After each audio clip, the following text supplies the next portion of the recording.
Аты аталбаган аба чубалгынын 3 чакырымдан ашык тилкеси Союз маалында Өзбекстан Республикасынын Наманган областына караштуу Хазретила айылында курулуп калган. Аны Кыргызстандын аймагына алып өтүү үчүн Жалалабад электро ачык акционердик коому тендер жарыялаган.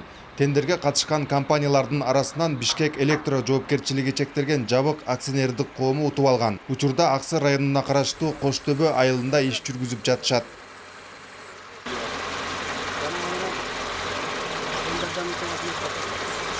Иш ыргагы менен жеринен таанышуу максатында Жалалабад электро ачык акционердик коомунун башкы директорунун биринчи орун басары Азамат Пайызов барды.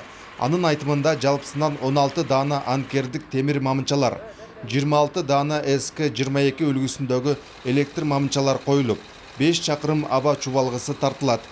Бул линия өзүнүн карабанынан ашып, деген 35 киловольт чыңалуусундагы линия болуп эсептелет. Бул ошо карабан менен Анашыптын ортосундагы 35 линиясын электр энергиясын берип турат. Бунун сыртка чыгарганын себеби бул 2 километрге жакын ошол Ренжит айылынан Өзбекстан территориясы менен өткөндүктөн баягындай авария болгон убакта бизге өтө кыйын болот да. Мына 2-3 күнгө туруп калган күндөр болгон авариялык абал түзүлгөндө. Ошон үчүн былтыр биз бул 8 миллион 600 менен тендерге утуп алган Бишкек энергия ишканасы. Ошолор менен курулуп атат. 5 километрге бул жагынан объездной болуп туруп 5 километр менен чыгарышат.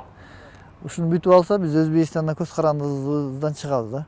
Муну менен эми Өзбекстандын аймагында бир дагы аба чубалгы калбайт. Бул акыркысы. Бул курулуш бүтсө Аксы районунун эли толук Кыргызстандын аймагы менен электр кубатын алып калат.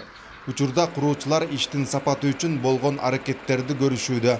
Бизде азыр иштеген балдардан 9 бала иштеп атат. 4 техникабыз бар. Ушул АЭС 35 тартып атабыз линиясын. Бул жана общий 16 карказный болот, бетонный опорадан 26 болот. Кудай кааласа бир айга жеткизип бүтөбүз да, кудай кааласа. Тагайбек Акматов, Абдумамын Калбаев, Топчубек Ашыралы уулу, Аксы району.